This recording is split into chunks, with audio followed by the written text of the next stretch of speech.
Hello, everyone. This is Steven Gibson again with another app update for Outlaws in a Strange Land.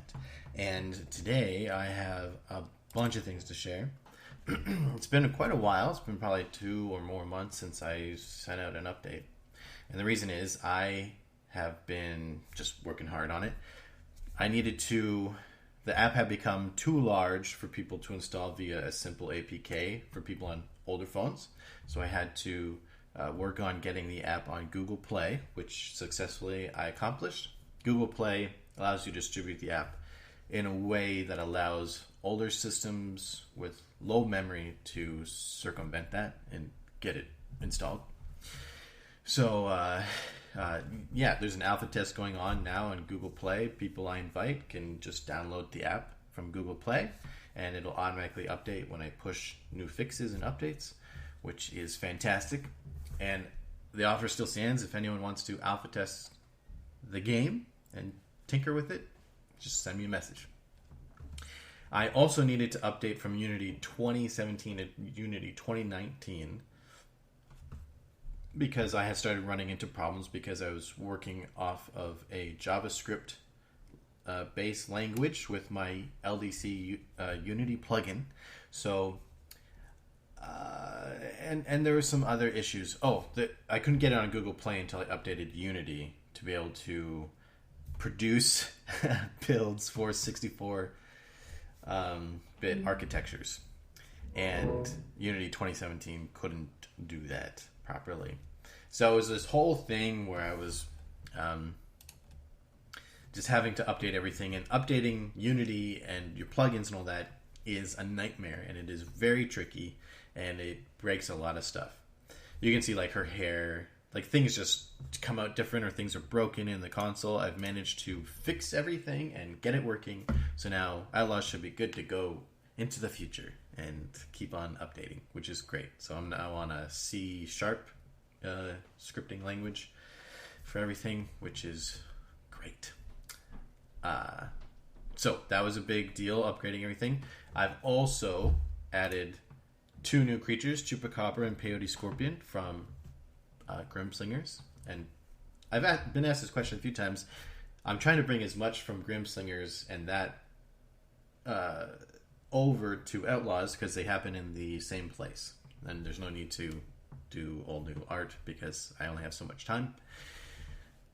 And it allows me to work a little quicker and breathe new life into these old thingies. Chupacabra and Peyote Scorpion are a lot of fun to fight. But a big thing that has changed is skill crafting. So in the past, the way that combat worked was you had skills, which were granted to you based on what you had equipped, mainly your gun, or your companion for spells. And you would just click on the skill, you'd roll, you'd input the roll, and then you'd resolve the skill. And skills were also shared between players and creatures, so they kind of had weird wording to be really general. That's all changed. Players and creatures no longer share skills. Now you will craft skills, and there are thousands of combinations for skills, literally. And the way that they work is there is a setup, an execution, and a finish. You must have one of each. Your enchantments that you put on your gun, formerly called ammunitions, your enchantments give you 2 setups and 2 finishes. Your ornaments give you 1 setup and 1 finish each. You can have 2 enchantments and 2 ornaments on your gun when you have a high level gun. When you first start, you can just have an enchantment with uncommon guns. And executions are granted to you from the gun you have equipped. So higher level of guns give you more executions. So it could be like hip shot, bullseye, dodge shot, soul shot, overloaded shot, that kind of stuff. The vessel you have equipped gives you 1 setup, 1 execution, and 1 finish, which I'll show you shortly. And these can all be combined in different ways. Now, there are not unique icons for each thing, but there are unique particle effects and models attached. And let me show you. So painfully linked. Usually setups are the background particle effect, finishes are the midground, and your execution or finishes are your mid ground, and your finishes are your foreground. That's how it builds this unique visual. So I've chosen Painfully Linked. So these first two here, Tragically Connected and Painfully Linked, are based off of the enchantment I have equipped, which is the Annex enchantment. That one's all about people being grouped up and connecting foes and stuff like that. It's all about connection. Kiss for Luck is from Valencia, so she gives it a little kiss for luck, and that increases die rolls. So it's all about finding the right synergy and crafting a skill that is synergized and works well with the situation in combat at the time and what you're trying to do. There's so many options, and so far in the system and what I've designed, which is, I think I've got more than 50 parts designed. There's so much synergy, and each one feels really meaningful and like it has its place. Testing, we'll see. So let's go with Tragically Connected. You see it has a totally different particle effect here. I'm gonna choose Painfully Linked. So Painfully Linked is all about you do more damage the more foes that are grouped up together. And we can go with a hip shot.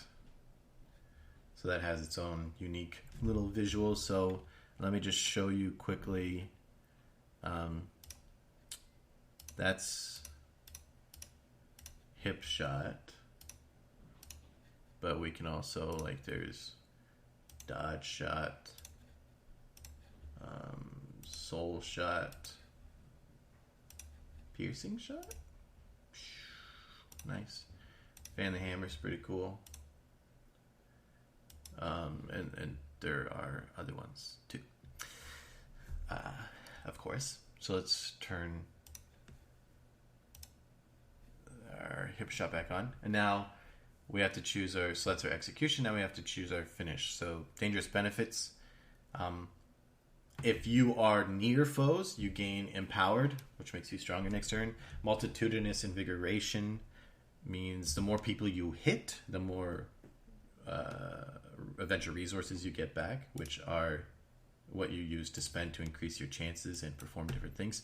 Followed up by a Bang is the Valencia specific finish.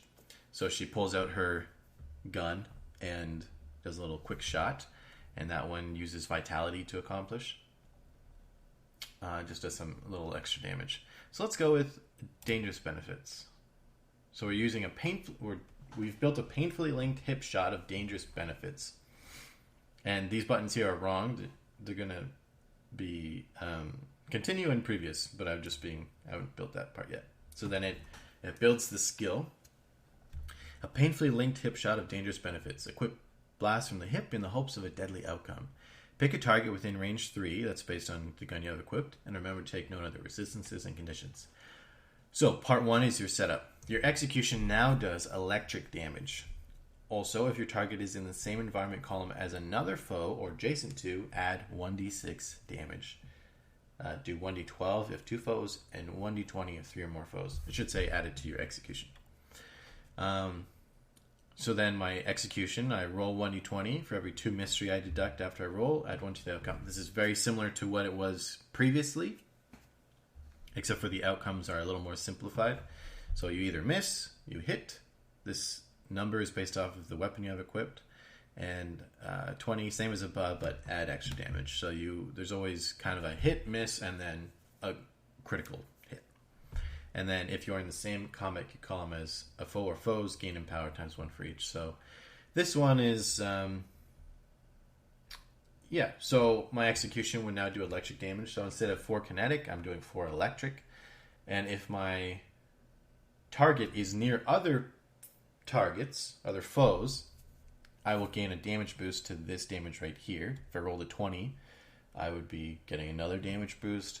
And then if I happen to be in the same environment column or combat queue column as other people, I get Empowered. So that's just one skill option. Let's go through a couple more. I'll try not to explain it too much. Kiss for Luck doesn't have its own unique particle just yet. We'll go with her Faded Deck. This is Valencia's specific item that she can use. And we'll do followed up by a bang. So this is a pure Valencia skill. She's the only one that can build this skill and use these parts. So let's equip it. Kissed for luck, faded deck followed up by a bang. You draw a spelled card from your faded deck and throw it at your foe. Pick a target within range 2, and remember to take note of their resistances. So her Kiss for Luck increases your die roll outcomes. So Kiss for Luck is great for anything that has rolls associated with it. If you get a 20, if the outcome is 20 or more, so you could roll an 18, but with the +2, now you're getting 20, you gain 5 vitality, which will matter later, you'll see. It matters for anything that might use vitality to increase our die roll chances for our execution. But if we get a terrible roll, we lose 10 willpower. So there's a kind of a push your luck kind of thing to it a little bit. So her faded deck is actually extremely robust. For 10 mystery, you get to choose one of these outcomes. Otherwise, you're going to roll and just do what it says. But it can do all kinds of stuff. Apply different conditions. So you're flinging a card at them, and it's going to do a random spell on them. So for 10 mystery, you can circumvent that whole luck thing. You just can't choose a 19 and 20. Although here it says 18 and 20. I got to fix that. But 19 and 20 instantly kills a minion or an elite, which is pretty powerful and awesome. Now, all the outcomes are great. They're just some are better than others and whatever. So it's very robust skill. And then for 5 vitality, which remember, our setup gives us vitality if we get a good roll. For 5 vitality, we can do an extra 1d20 damage. So it's all about finding that synergy and crafting what works best in the situation you're in. And there are thousands of options. You won't have thousands of options all at once. At max level, which will take you a while to get to, you will probably have 6 to 8 setups, executions, and finishes. I'm still working on that number, but that's still a lot of options. When you first start the game, you're going to have probably 3, 3, and 3. And still, there's a lot to do within that, and not too overwhelming for you. So let's go with a tragically connected hip shot. Actually, we're going to go faded deck again because it's so cool. Faded deck. Of multitudinous invigoration. So it creates this unique visual for you, which I think is fun, and this cool, unique title for it. Equip it. So, multitudinous invigoration and all that. So that's one skill. Let's equip Vincent, and I'll show you his specific stuff. So each vessel has their own unique thing. So I'm just in the early stages of building this system, and there's still so much work to do. But even with a few things, there's still a lot of options, and it's really cool and really exciting. And I feel like Outlaws as a game really stands on its own. Before this, it was very unique, but now I feel like this really pushes the experience to a whole new level. It makes it so much more fun on your turn to pick out these skills. And so he gets, let's go a pure Vincent build, White Knuckled Brawl. He uses his Iron Knuckles, that's his special item, of Cigaretted Soothing. So there's his special one. Now I don't have the particles effect for these built in just yet. It's coming. So White Knuckled Brawl of Cigaretted Soothing. You don your Iron Knuckles and commence with the fisticuffs. So you have to be in the same combat queue column as somebody, range 0. So this is how his tying together. For every 5 will you deduct now, you gain 3 strength this turn. So obviously the more willpower you have, the more damage your execution can do, which uses strength as damage. You can roll 1d20, and for every 2 vitality you deduct after you roll, add 1 to the outcome. So the more vitality you have, the better you can increase your outcome. So this one's kind of hit, or it's either you always hit them with your brawl, but it's whether or not you stagger them. So if you stagger them, you move with them. So you're gonna punch them, and you're in this fight, and you're moving through the combat queue, and you immediately apply all environment card effects to your target. So if you punch them into fire, you're going to move with them into the fire, but you're not going to take fire. They are. And if you do manage to do that, you can then punch them again, and you can just keep doing this as long as you roll 11 through 20. And you can be, punch them into fire and then into a hole and then off a cliff and, all kinds of crazy stuff like that. So it's a really fun skill that has a lot of, it can be really, really good. It's always good, but it can be really good. So it has that fun thing, but it requires vitality to continue that. Now you're finished here. You gain 5 willpower, but you lose 3 vit. So you smoke a cigarette after you take a little puff, after you punch the dude, or after you're finished punching, which gives you 5 willpower. And remember, willpower for our setup allows us to gain extra strength, so it does more damage. But we lose vitality, which makes it harder for us to increase our roll outcome. So it's kind of that give and take. But if you are the last combatant to resolve a turn in the combat queue this round, so you're the last person to go, you gain 10 willpower instead. So it's just like a little, there's really situational stuff, and you can kind of, okay, well, I can plan to be the last person to go, so all you need to do that is be the last person in the combat queue, the far right, and you gain 10 willpower, which allow you to do even more damage. And so there's this really synergy where everything kind of feeds into each other, but there is some give and take too. And there are, with this skill crafting system, I've come up with just so many of these cool synergized effects that play into each other, and there's so many amazing combinations. And I am beyond excited to do this. I really think it is going to make, or I already know, combat way more interesting, way more fun for people to build stuff, collect new loot that lets them have even more options. Everything you get is going to give you new options. And then people can share online what their favorite builds are in different dungeons and situations. And it's going to be really, really cool. And you get these, these cool visuals start popping up. And it's just a lot of fun. Thank you for watching. If you have any questions or comments, I'd love to hear what you want. Or not what you want, what you think. And I'll talk to you all soon.